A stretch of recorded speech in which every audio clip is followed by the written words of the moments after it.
নমস্কার বন্ধুরা, শ্রাবণী রান্নাঘরে আপনাদের সবাইকে স্বাগত জানিয়ে আমি আবারও একটা রান্নার ভিডিও নিয়ে আপনাদের সামনে চলে এসেছি।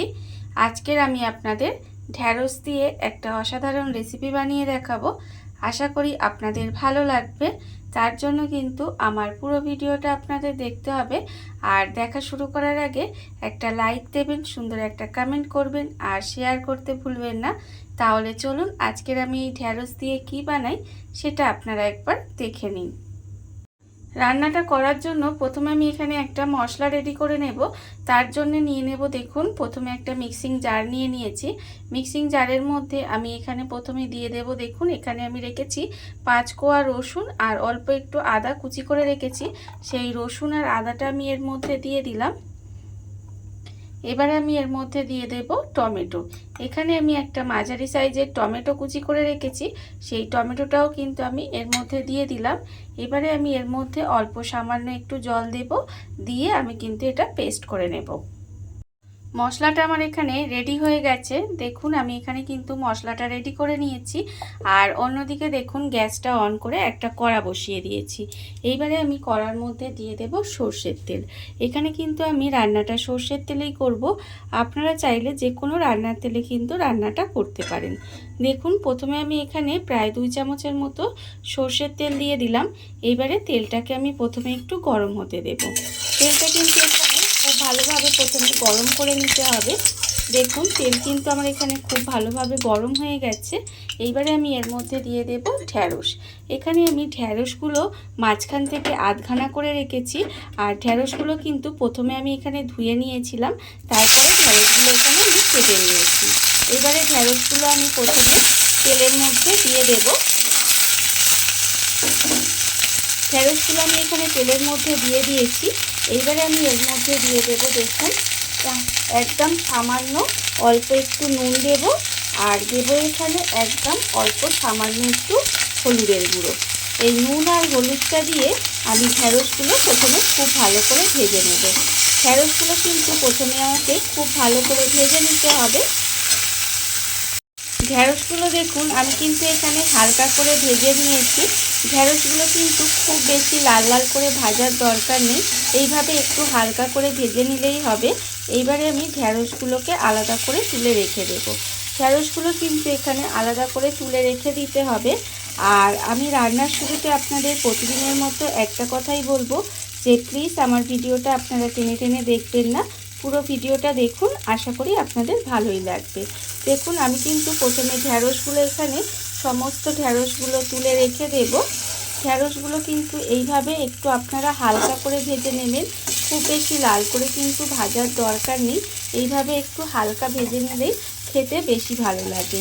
দেখুন এরকমভাবে ঢ্যাঁড়সগুলোকে কিন্তু আমি পুরো ঢ্যাঁড়সটা এখানে তুলে আলাদা করে রেখে দিলাম।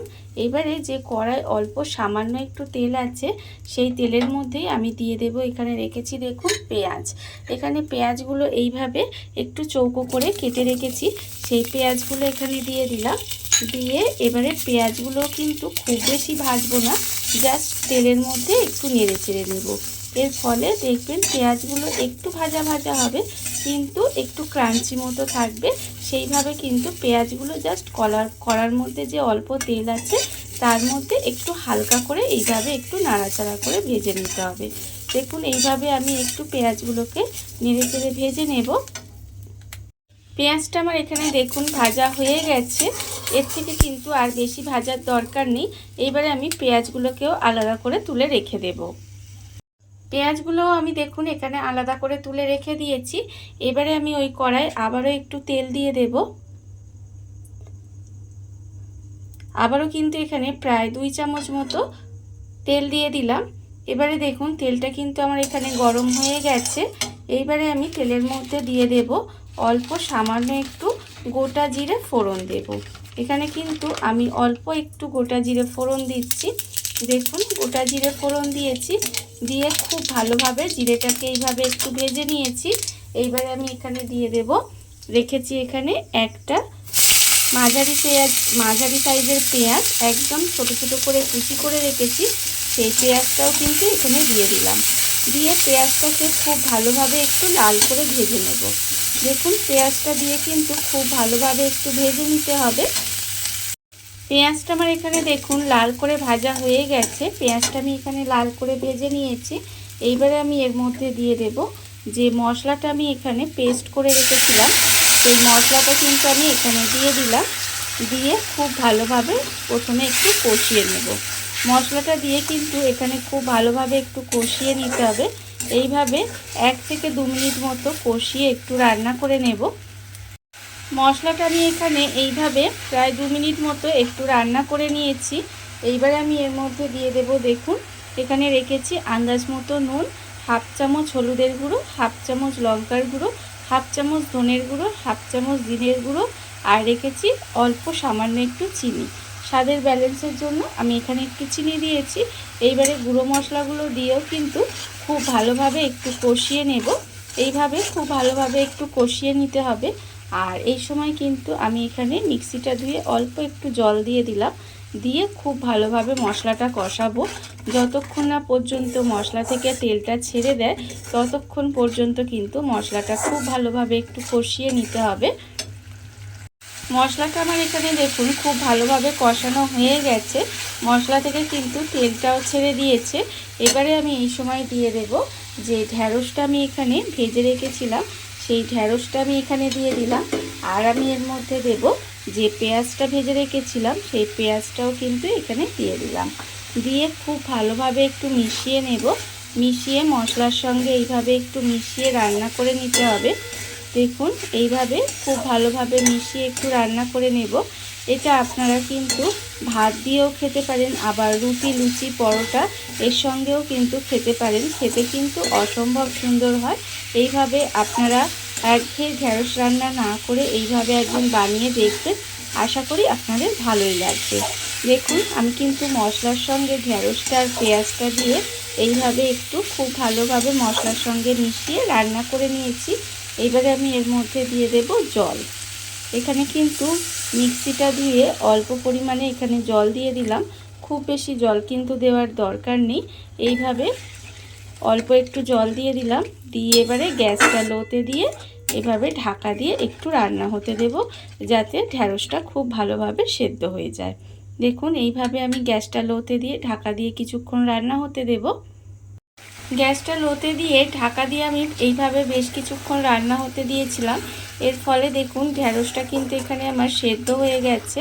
আর একটা দিকে আপনারা লক্ষ্য রাখবেন যাতে ঢ্যাঁড়সটা ঘেটে না যায়, সেদিকে কিন্তু লক্ষ্য রাখতে হবে। দেখুন ঢ্যাঁড়সটা কিন্তু আমার এখানে ঘেটে যায়নি। আর রান্না কিন্তু আমার এখানে প্রায় রেডি হয়ে গেছে। আমি নামানোর আগে এর মধ্যে শুধুমাত্র দিয়ে দেব ওপর থেকে একটু কাসুরি মেথি। আমি এখানে গুঁড়ো করে রেখেছিলাম, সেই কাসুরি মেথিটা ওপর থেকে ছড়িয়ে দিলাম। দেখুন ওপর থেকে কিন্তু অল্প পরিমাণে একটু কাসুরি মেথি ছড়িয়ে দিয়েছি।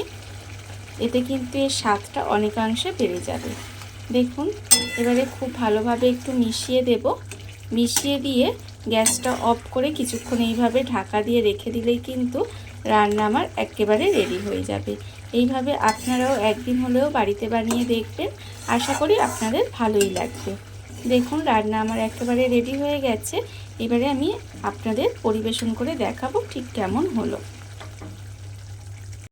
দেখুন বন্ধুরা, বাড়িতে থাকা কত অল্প উপকরণে কত অল্প সময় কত সুন্দর একটা ঢ্যাঁড়সের রেসিপি তৈরি হয়ে গেছে, আপনারা দেখতেই পেলেন। আর এটা কিন্তু আমি আগেও বলেছি আপনারা ভাত দিয়েও খেতে পারেন, আবার রুটি, লুচি, পরোটা এগুলোর সাথেও কিন্তু খেতে পারেন। খেতে কিন্তু ভীষণ ভালো লাগে। এইভাবে আপনারাও একদিন হলেও বাড়িতে বানিয়ে দেখতে পারেন। আর এই ভিডিওটা যদি আপনাদের ভালো লেগে থাকে, আপনারা যদি ফেসবুক থেকে দেখে থাকেন পেজটি ফলো করে দেওয়ার অনুরোধ রইল। আর যদি ইউটিউব থেকে দেখে থাকেন চ্যানেলটি সাবস্ক্রাইব করে নেওয়ার অনুরোধ রইল। তাহলে চলুন ভিডিওটা আমি এখানেই শেষ করছি। আপনারা সবাই ভালো থাকবেন, সুস্থ থাকবেন। আবারও হাজির হব নতুন কোনো রান্না নিয়ে।